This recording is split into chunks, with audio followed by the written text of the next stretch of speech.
chou, j'espère que vous allez bien. Je vous retrouve du coup pour la traditionnelle vidéo mensuelle, à savoir les sorties littéraires du mois.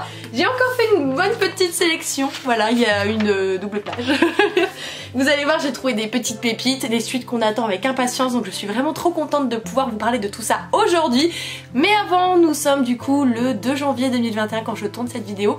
Et évidemment, il est de rigueur que je vous souhaite une très bonne année. Je ne suis pas très douée pour faire ce genre de choses, mais tout ce qui compte pour moi, c'est que vous soyez heureux. Tout simplement, le bonheur peut passer par différentes choses, par la santé, par le travail, par l'argent si vous le souhaitez, je ne sais pas, mais tout ce que je vous souhaite c'est d'être heureux et de concrétiser ou tout du moins d'avancer ou de débuter, qui sait, vos projets, tout ce qui vous tient à cœur, et ce sera pour moi l'essentiel, avec une petite pointe d'une gigantesque pile à lire avec des lectures qui nous promettent d'être vraiment trop géniales. C'est pour moi le plus important pour cette année 2021 qui va suivre. Et j'ai pris du coup mon courage à deux mains pour vous citer tout ça aujourd'hui en compagnie, mince, ici, de l'adorable petit Stitch de Allison qui sera ma petite mascotte de cette année. Donc je suis trop contente. Si vous entendez un petit peu que je parle du nez, je suis en pleine crise de atchoum, de je me mouche et donc tout simplement d'allergie. On adore. Nous sommes samedi, donc il y a le chéri qui geek et en plus il y a des petits animaux qui ont décidé de faire les zouaves. Enfin nous sommes dans des conditions vraiment idylliques. On commence tout de suite avec les nouveautés et le 6 janvier prochain on va retrouver un roman signé Shen Jiatong aux éditions Casterman, à savoir La quête du renard blanc. Dans cette histoire, on va suivre le jeune petit renardeau Dila qui malheureusement va voir sa maman s'éteindre et dans son tout dernier souffle, elle va lui glisser son plus précieux secret, une pierre de lune magique qu'elle lui donne et qui, lorsqu'il se rend à certains endroits, lui donne la possibilité de se transformer en humain. Mais malheureusement, vous avez des renards bleus très vilains qui souhaitent cette pierre, qui la convoitisent d'une manière vraiment obsessionnelle et qui du coup vont poursuivre ce jeune petit renardeau un petit peu partout. Il va donc essayer de suivre son destin tout en fuyant ces méchants renards. Il va partir très loin, il va se refaire des nouveaux amis qu'on voit juste ici. Il y a un petit lapin notamment et également, non c'est pas un lapin, c'est une fouine, si, un lapin, une fouine et un phoque, voilà. Sauf que même avec le soutien de ces nouveaux amis, les renards bleus ne sont pas loin du tout. Voilà, c'est une nouvelle petite saga jeunesse. Je sais pas combien il y a de tomes, je n'ai pas vu, mais ça vient du coup directement du continent asiatique. C'est un auteur qui vient de ce continent-ci, comme je vous le dis, et j'aime beaucoup les écrits qui sont issus justement de cet endroit. Ils sont habituellement un petit peu plus franches, un petit peu plus directs. Il y a moins de tournures vraiment qui vont enjoliver l'histoire. On va souvent aller droit au but, et parfois ça fait du bien d'essayer d'éventer un petit peu tous ces détails superflus. Donc je l'ai reçu en service presse, comme vous pouvez le constater.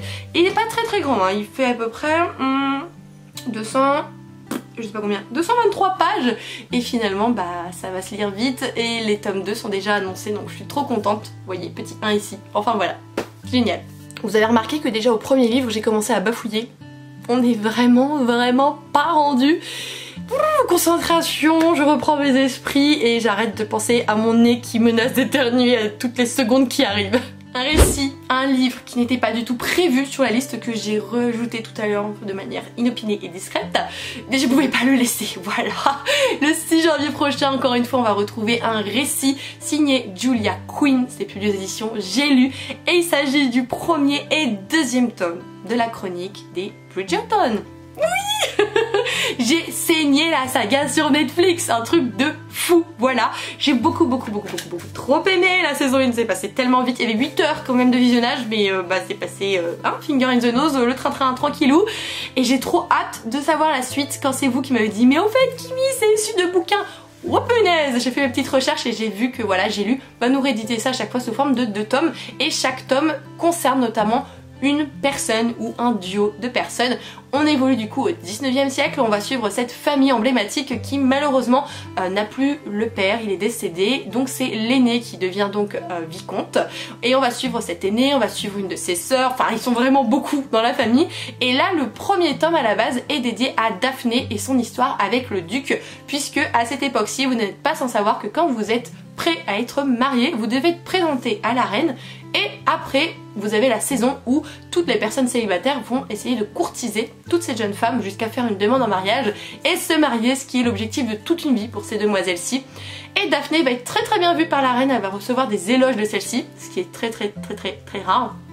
Mais son frère, le vicomte, trouve que aucun mec n'est assez bien pour sa sœur, donc voilà, il va y avoir des choses très compliquées. Et la romance va être totalement, on va dire, inattendue et en même temps très atypique avec ce fameux duc. C'est vraiment quelque chose qu'on ne voit pas partout, qui n'est pas courant. Et en plus de ça, il faut dire qu'il y a une autre personne qui intervient, une personne qu'on voit extérieurement, qui en fait va publier le potin de ce qui se passe, va dévoiler les secrets, les choses vraiment qui sont tues, vont être totalement divulguées à tout le monde via ce potin. C'est Lady... je ne sais plus, voilà, je l'ai fini, je ne sais déjà plus, Winnington.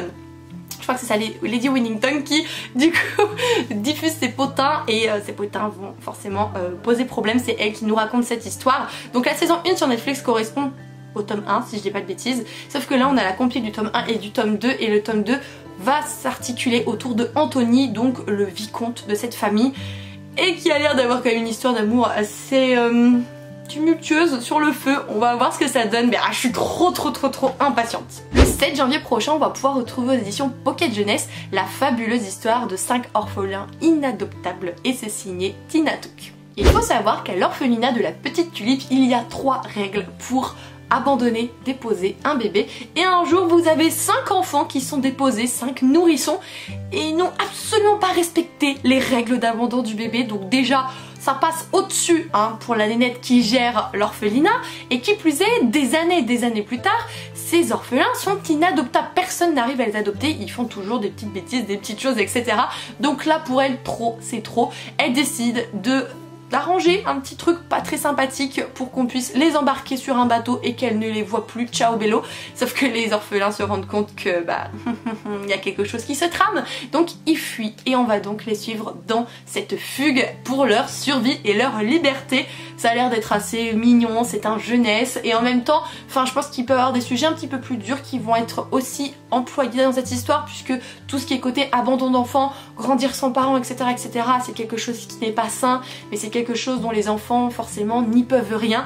Donc je pense qu'on va avoir tout ce genre de sentiment qui ne va pas être facile pour eux. Le côté aussi personne n'arrive à les adopter, personne n'en veut, qu'est-ce que j'ai fait de mal peut-être. Ce ne sont que mes hypothèses, mais j'avais envie de vous les partager. Toujours en cette même date du 7 janvier, j'ai envie de vous parler de la maison d'édition Mijade, que je ne connaissais absolument pas, qui va du coup nous signer un petit thriller qui je pense est axé jeunesse, puisque le protagoniste principal est âgé de 15 ans. Il s'intitule Le doux murmure du tueur et c'est signé Nadine Monfils. Dans cette histoire, on va donc suivre le jeune Jacques qui est éperdument amoureux d'une demoiselle. Malheureusement, celle-ci le rejette et elle le préfère à un mystérieux inconnu. Sauf qu'un jour, Jacques va recevoir un drôle de livre noir qui est un petit peu magique, puisque en fait, il dessine au lecteur les drames qui vont arriver et il voit que en fait sa prétendante va mourir. Elle porte des ballerines rouges et il y a notamment comme arme du crime un ruban rouge également. Sauf qu'un jour, à la rentrée scolaire, un petit peu plus tard, il voit son amoureuse, l'élu de son cœur, qui a des nouvelles ballerines rouges. Voilà donc le récit de cette aventure. Comment est-ce qu'il peut éviter la mort de la personne qu'il aime? Qui va être derrière tout ceci? Qui va essayer d'attenter à sa vie? Ça a l'air d'être un petit thriller vraiment young adulte que... je sais pas, quand je l'ai vu, il m'a interpellée, donc j'ai dit faut que je le sélectionne. Je sais pas si je sauterai dessus en librairie, bien que en ce moment j'ai de plus en plus envie de lire des choses un petit peu polar, thriller, etc. Donc pourquoi pas cumuler mon amour pour la jeunesse, le young adulte, avec ce genre que je recherche un petit peu plus en ce moment. Le 8 janvier prochain, on va pouvoir retrouver chez la maison d'édition Fleurus une nouveauté signée Adrien Thomas et elle s'intitule Les dossiers du voile. Dans cette histoire, on va donc suivre 2 personnages. Le premier est un inspecteur à la police, mais ce n'est pas n'importe quelle police, c'est celle qui s'occupe des méta-humains, donc de tous ces métamorphes, ces vampires, ces loups-garous, etc. Et on essaye de faire en sorte que tout ça n'est pas dévoilé aux humains, que le voile ne se rompt pas en fait, comme l'indique le titre de ce livre.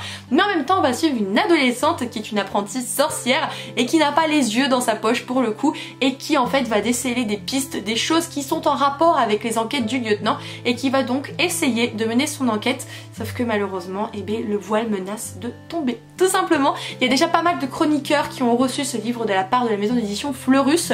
J'avoue que je n'ai pas tenté ma chance, mais pourquoi pas, parce que c'est vrai que déjà le résumé a l'air super intéressant. Vous savez que j'aime beaucoup ce genre de récit où il y a toutes sortes de créatures, et en plus de ça on a une couverture qui est extrêmement bien travaillée.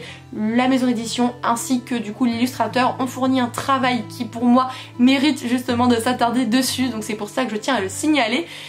Donc l'un et l'autre emboîtés font que oui, j'ai très envie de le découvrir. Le 13 janvier prochain, on va pouvoir retrouver aux éditions Brajlon un titre signé Michael Marshall et il s'intitule La vie ô combien ordinaire d'Anna Green. La jeune Anna Green est persuadée qu'elle évolue dans un monde banal où il ne se passe que des choses strictement simples. Sauf que non, malheureusement, les ombres de sa vie cachent beaucoup de choses. Vous avez une machine qui transforme les mauvais tours en énergie démoniaque. Vous avez notamment des champignons qui font des choses bizarres. Et son grand-père qui est ami depuis 150 ans avec le diable et qui ont besoin d'elle. Voilà. Je pense que quand on vous sert ça sur un plateau et on vous dit voilà ta vie, je pense que on a les yeux qui doivent faire 20 000 tours et que notre cerveau doit avoir plein de fumée qui sortent d'un coup. Enfin, ça a l'air complètement loufoque et barré. Par contre, Neil Gaiman a beaucoup apprécié et les chroniques des premiers lecteurs et d'autres auteurs qui sont assez renommés montrent qu'apparemment c'est quand même un livre qui réserve son lot de surprises et qui a l'air vraiment bien. Donc pourquoi pas, hein, voilà, je pense que je vais me laisser tenter. Mais c'est vrai qu'on a l'impression que c'est une espèce de grosse soupe au chou où on vous rajoute des petits détails comme ça, tac tac tac tac, et hop, l'histoire est là. C'est pas mal. Le 14 janvier prochain, on va pouvoir retrouver une histoire signée par Sharon Cameron. Elle s'intitule La lumière dans les combles et ce sera retrouvé aux éditions Gallimard Jeunesse. Dans cette histoire, on va donc suivre Stéphania et sa sœur qui cachent quand même un lourd secret. Il y a 13 juifs de planqués dans leur grenier, sauf que malheureusement l'étau se resserre et chaque coup à la porte pourrait être leur dernier. Voilà. Ça a l'air d'être quand même quelque chose d'assez stressant parce qu'on se dit on a trop peur d'être découvert, puis si on est découvert, notre vie est terminée. Et en même temps, enfin, la bonté de ces deux demoiselles de cacher des personnes comme ça pour essayer de leur permettre de survivre, je pense que ça va être aussi quelque chose de touchant, pourquoi pas bouleversant. J'ai hâte de voir ce qui va être dépeint. Je crois que je l'ai demandé en service presse, mais là tout de suite maintenant, j'ai un doute. Gros doute. Et comme en 2020 je n'ai pas du tout été organisée pour savoir qu'est-ce que j'ai demandé ou non, et que du coup je vais régler la question en 2021 parce que j'ai commandé un super bullet journal et que je n'ai pas d'autre choix que de m'y tenir, pour l'instant je peux pas vous répondre. À cette même date, on va pouvoir retrouver une histoire signée Marion Brunet. Elle s'intitule Plein Gris et ce sera à retrouver aux éditions Pocket Jeunesse. Dans cette histoire, on va suivre Élise et Victor qui sont avec d'autres amis de la bande sur un voilier. Sauf que malheureusement, ils vont retrouver leur leader noyé, la chère Clémence. Et c'est forcément l'un d'entre eux qui a fait le coup, malheureusement. Donc comment trouver qui a fait ça? Comment faire en sorte que les secrets soient préservés? Mais ça, c'est strictement impossible. Et en plus de ça, vous avez une tempête qui les menace. Enfin, c'est le pompon, hein. Donc pour essayer de réussir à trouver le pourquoi du comment sans se faire tuer ou sans éveiller peut-être des choses qu'on n'aimerait pas savoir, je pense que ça peut être super intéressant. C'est un petit peu comme des histoires, vous savez, où vous êtes tout seul sur une île perdue et il faut s'en sortir, où il y a une personne qui est décédée, qui a fait le coup. Enfin, il y a beaucoup de récits qui ont cette tournure-ci, donc sur un voilier peut-être moins que d'habitude, mais n'empêche que c'est ce genre de récit aussi qui a ce petit truc pour que mon attention soit captée. Même si j'en ai pas encore lu, et bien je sais que j'en lirai tôt ou tard, donc peut-être que ce sera Plein Gris, peut-être pas, mais en attendant, vous avez peut-être vous envie de le découvrir. Le 20 janvier, on va pouvoir retrouver à la maison d'édition Milady une nouveauté, une nouvelle saga. C'est signé Jackie May, un duo d'auteurs, tout du moins un mari et une femme, dans leur nouvelle saga s'intitulée Shane Davis. Et dans cette histoire, ça a l'air d'être un truc de dingue. De toute façon, j'ai lu les 4 premiers mots, je fais waouh, je l'ajoute, puisque notre héroïne est une métamorphe renarde. Est-ce qu'il me fallait vraiment autre chose pour pouvoir m'intéresser à cette histoire? Bien sûr que non. Et en fait, son plus gros problème, c'est qu'elle n'est pas prise au sérieux et qu'il va falloir qu'elle fasse ses preuves. Voilà, dans cet univers où il y a évidemment toutes sortes de créatures. C'est un petit peu la spécialité de la maison d'édition Milady. Je pense que du coup, c'est le genre de titre qui rentre dans de la bitlit, bien que je ne sois pas totalement sûre. Donc, vous mettez ça entre crochet. Voilà, mais j'étais très intriguée et en plus de ça apparemment ça va être une rousse et il y a son importance par rapport à sa couleur de cheveux. Enfin de toute façon j'ai vu Métamorphe Renard, j'ai fait ok d'accord, je le glisse dans cette liste. Pour les 2 prochains titres, en fait, je vais vous lire ce que j'ai écrit parce que malheureusement, je sais pas trop ce qui va en être. Ce sont 2 sorties de la maison d'édition MX5 Bookmark qui vont sortir du coup le 27 janvier prochain.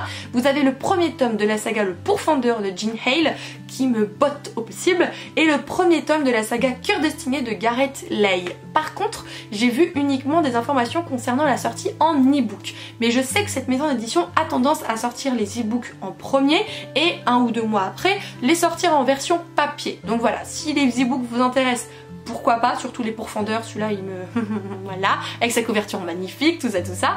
Mais en même temps, moi je veux les versions papier, donc je ne craquerai pas maintenant si, voilà, mes informations sont justes et que finalement les versions papier viendront ultérieurement. Toujours à cette même date, on va pouvoir retrouver un livre écrit par Ursula Poznanski. Ce sera publié aux éditions Milan et ça s'intitule Rapace. Dans cette histoire, on va suivre le jeune Jonas, âgé de 17 ans, qui est un matheux surdoué au possible, qui s'en contrefout de se faire des potes, qui veut juste être le meilleur et puis de toute façon il est tellement arrogant qu'il a besoin de personne. Donc qu'est-ce qu'il fait? Il utilise son petit drone et en fait il surveille les secrets de tout le monde et un jour il se dit tiens, si je faisais un canular, je vais faire des lettres, leur dire que je connais tous leurs petits secrets et que je menace de les révéler. En fait il a posé une bombe, voilà notre cher Jonas, puisque effectivement les gens vont stresser, il va se passer énormément de choses, un professeur va se suicider, ça va vraiment faire surgir d'autres choses, il y a des personnes qui vont être témoins d'accidents, est-ce que ça en est vraiment, etc. En fait la vie de Jonas désormais est en jeu à cause de son canular à la noix de coco, pour rester poli parce que nous sommes sur internet, voilà. Bien sûr j'avais un autre mot en tête, vous imaginez bien. Donc ce petit écervelé de Jonas va créer un cataclysme et j'ai hâte de voir ce qui va lui arriver à ce petit neuneu, de créer des problèmes gratuitement. On va dire que son arrogance est récompensée tout simplement. On enchaîne avec les suites de saga. Alors celle-là, si je dois acheter un livre dans ma vie ce mois-ci, ce sera lui. Même s'il n'y en aura pas qu'un, mais s'il devrait en avoir qu'un, c'est lui. C'est le tome 2 du diptyque Lune Ardente, signé par Morgane Rugraff et publié aux éditions Plume Blanche, et ce sera à retrouver le 5 janvier prochain. Ça a été un coup de cœur énorme pour moi que ce premier tome, je vous mettrai du coup l'update lecture juste ici. J'ai trop aimé et en plus on était plusieurs à le lire en lecture commune. Je vais voir pour réorganiser ça, voilà, avec le petit comité que j'avais pour le premier tome et ça me va très bien. C'était tellement bien que j'attends le tome 2 depuis que j'ai fini de lire ce premier tome. Donc là, il va falloir que je m'empresse de le commander après cette vidéo. Le 7 janvier, on va pouvoir retrouver la suite de la saga de Adriana Matter. Ce sera aux éditions Pocket Jeunesse comme le premier tome et ça s'intitule Killing November. C'est donc le tome 2. Là par contre, j'ai pas l'information de combien il y a de tomes dans cette saga, je peux pas vous dire. C'est l'histoire d'une jeune fille qui se retrouve en fait dans une école pour maîtriser des arts un petit peu particuliers, voilà. Elle va apprendre en fait à être une espèce de tueuse tout simplement. J'ai pas craqué pour le premier tome mais là de finir dans ma pile à lire monstrueuse de plus de 300 livres maintenant que je le sais, voilà, je le dis, j'ai plus de 300 livres dans ma pile à lire, mais je me dis que je vais essayer de l'écouler un petit peu avant de n'acheter d'autres sagas, n'est-ce pas? Mais Killing November est une saga qui finira là-dedans. Ce coup-ci, on se dirige vers la Martinière Jeunesse en date du 8 janvier. On va trouver la suite du premier tome de la saga Shadow Scent.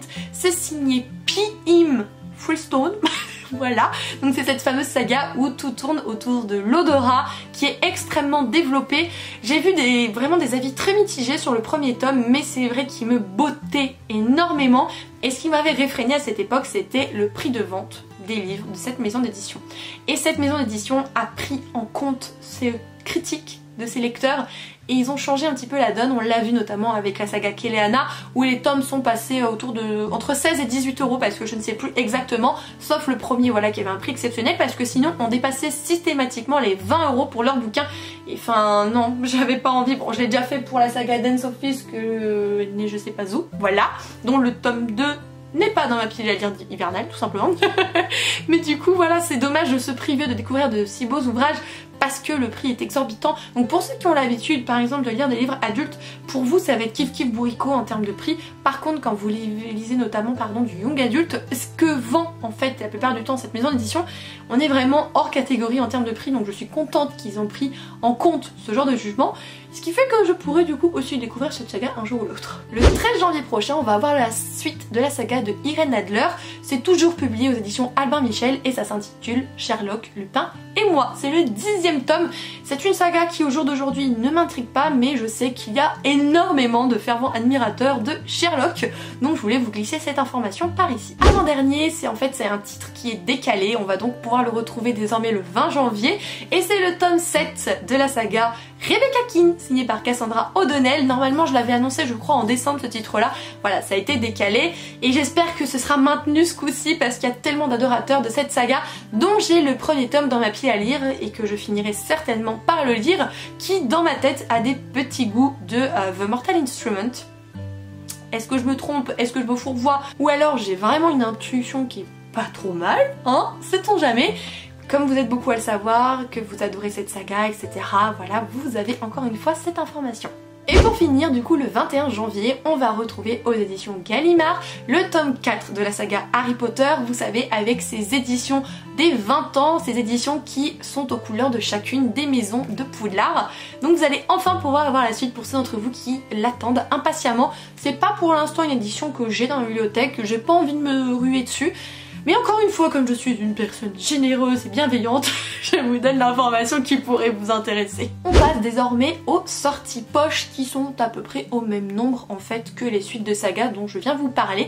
On va pouvoir retrouver du coup aux éditions PKJ le 7 janvier un livre signé par Veronica Roth qui s'intitule Divergente, racontée par 4. Voilà, je pense que vous connaissez déjà cette saga, hein, je vais pas vous faire l'affront de vous dire que dans Divergente vous avez des clans, etc., et que vous appartenez à l'une de ces factions au suite d'un certain test, et que ce test n'a pas été concluant pour notre héroïne qui va du coup appartenir à une certaine faction, dirons-nous. Voilà. Et en fait du coup là on va découvrir cette histoire par 4 et du coup un personnage de ce récit que notre héroïne va rencontrer et avec qui il va se passer certaines choses. Donc en fait c'est un petit peu comme Midnight Sun pour la saga Twilight. Là c'est tout pareil avec 4. Donc je n'ai pas lu la saga initiale bien que j'ai vu tous les films. Je sais, souvent les films sont à des années-lumière des livres, je suis au courant. Mais ça m'a pas empêché de lire Midnight Sun et de comprendre toute l'histoire, donc pourquoi pas la découvrir aussi, celle-ci, du point de vue de 4. À cette même date, on va pouvoir retrouver un récit qui date et qui est signé par Walter Davis. Il s'intitule L'oiseau moqueur et il sera retrouvé aux éditions Gallmeister. Je pense que ça va être plutôt un semi-poche pour le coup, hein, mais peu importe. Et dans cette catégorie-ci, c'est un récit qui remonte à belle lurette et qui en fait nous posait les problèmes du futur, de la robotique, de l'emprise de celui-ci sur les humains, sur le fait que leurs sentiments soient bridés, etc. et qu'un individu allume son cerveau et se dit mince, c'est intéressant de lire, il y a des choses énormes dans ces bouquins, comment est-ce qu'on passe à côté de ça, comment est-ce qu'on peut être si peu cultivé, se poser si peu de questions, etc. Voilà, donc c'est vraiment ce genre de roman qui est futuriste, même si pour nous ça l'est un petit peu moins au moment où on va pouvoir le lire au travers de ce nouveau format et pas au moment où il a été écrit par l'auteur.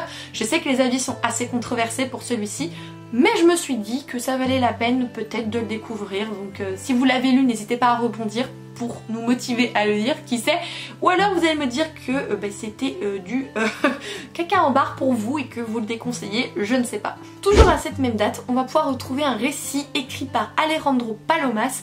Il s'appelle Le petit garçon qui voulait être Mary Poppins et ce sera publié aux éditions Pocket.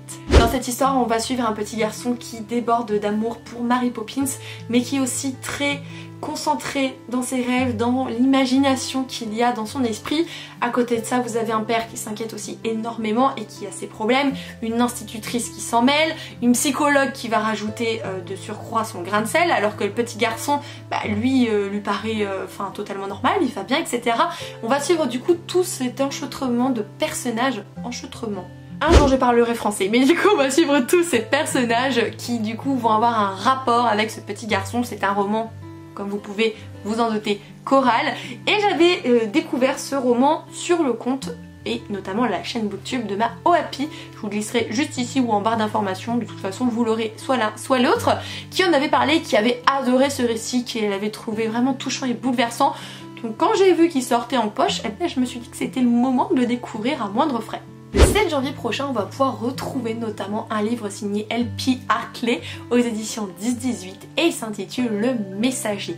C'est un récit qui me tente davantage depuis que notamment je lis Lady Hélène, que j'ai regardé la chronique des Bridgerton, enfin tout ce genre d'histoire qui se passe à cette époque que je trouve fantastique. Et on va suivre du coup les aventures d'un jeune Léo qui n'est pas du tout de l'aristocratie et qui un jour va du coup passer quelques jours en vacances dans ce fameux château auprès d'une certaine famille. Et en fait il va tout de suite se lier auprès de la jeune Marianne qui est l'aînée de cette famille. Il va y avoir quelque chose entre eux jusqu'au jour où un autre individu va venir et va lui dire est-ce que tu veux bien porter cette missive à Marianne. Et en fait sans faire attention, Léo va devenir le messager de cette histoire, de l'histoire de ces deux amants, voilà. Sauf que en plus un jour elle est promise à quelqu'un d'autre et là Léo est dans le beau drap entre le fait qu'il ait fait le messager entre deux amants, qu'elle était promise à quelqu'un d'autre et que lui il est peut-être aussi attiré par elle. Enfin c'est le tumulte de ces époques dites victoriennes et ça m'intrigue beaucoup. C'est un roman qui a été écrit en 1900, entre les années 50 et 60 dans ces eaux-là, donc il n'est pas tout jeune. Donc peut-être qu'il y a des choses qui vont pouvoir peut-être nous heurter par rapport à la façon dont on pense à l'époque actuelle. Mais peu importe, j'ai trop envie de savoir ça. Et puis de toute façon, souvent les éditions 10-18 en plus nous font des couvertures top. Le 14 janvier prochain, on va retrouver un livre écrit par S.K. Tremain. Oh, je sais pas comment on dit, c'est très compliqué. Enfin bref, voilà. Il s'intitule Juste avant de mourir et ce sera aux éditions Pocket. Et même s'il n'est pas hyper bien noté sur Livre Addict, il m'intrigue beaucoup puisqu'on va suivre une famille constituée d'une mère, d'un père et d'une fille. Et un jour, la mère se retrouve à l'hôpital totalement amnésique. Il y a eu un accident de voiture et quand elle essaie de reprendre le cours de sa vie, il se passe des choses trop bizarres, sa fille a un comportement qui va pas, son mari il lui en veut, on sait pas ce qui se passe, enfin il y a énormément de choses qui la troublent et elle apprend en plus de ça que si elle a fini à l'hôpital, non ce n'est pas un accident de voiture, c'est pas quelque chose qu'il y a eu en commun avec d'autres personnes, non, elle aurait essayé de se suicider. Donc pourquoi est-ce qu'elle aurait fait ça? Qu'est-ce qui s'est passé dans sa tête? Quels sont ces flashbacks qui sont en train de se redessiner et qui font qu'elle commence à se comprendre qu'est-ce qui s'est passé, etc. J'aime tellement ces histoires où la personne n'a plus de souvenirs et où les souvenirs reviennent petit à petit, où on est en quête de ceci. J'aime beaucoup, voilà. Donc même s'il n'est pas hyper bien noté sur Livre Addict, et ben tant pis. Avant de me faire couper la chic pour me dire que je n'avais plus de mémoire, parce que j'ai encore tout le vlog sur l'appareil photo, on adore. Je vous disais que peu importe, enfin qu'il soit mal noté ou pas, j'aime beaucoup ce genre d'histoire où la personne a perdu ses souvenirs, donc je pense que je finirai par le découvrir tôt ou tard. Et pour terminer, le 20 janvier, on va pouvoir retrouver aux éditions Livre de Poche la suite des archives de Rochard, donc le tome 5, 6 et 7, donc signé par Brandon Sanderson. Je sais que chez nous, voilà, les tomes sont hachés. Par exemple, le premier tome original chez nous, c'est le tome 1 et 2, etc. Donc ne me demandez pas à quoi ça correspond. J'ai pas envie de faire des calculs, même si je sais que vous êtes en train de me le souffler derrière la caméra, ce n'est pas grave.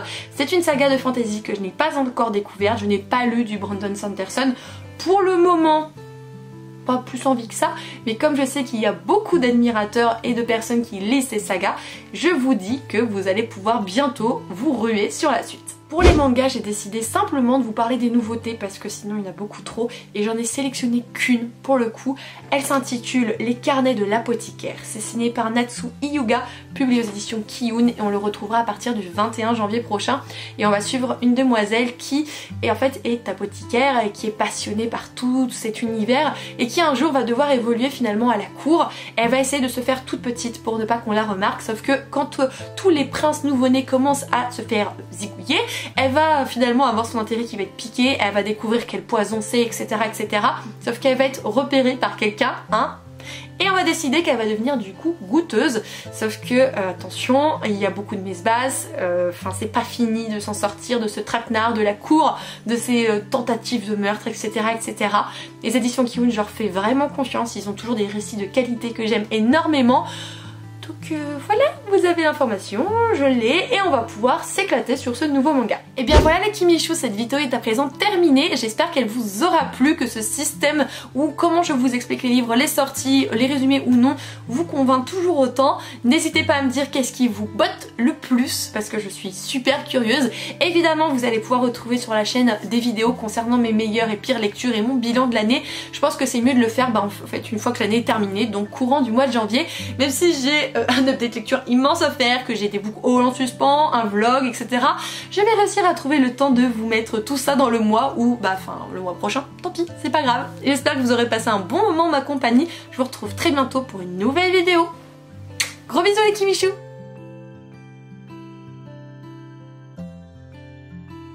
Dans cette on commence trop bien cette année, non mais... Je reprends.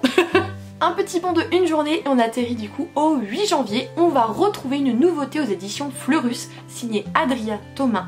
Et il s'intitule Les dossiers du voile. Et mince, j'en ai marre, c'est trop dur. Pouf. Il s'intitule Les dossiers du voile. Ah, j'ai réussi. Pamper la pam. Tu es où le résumé?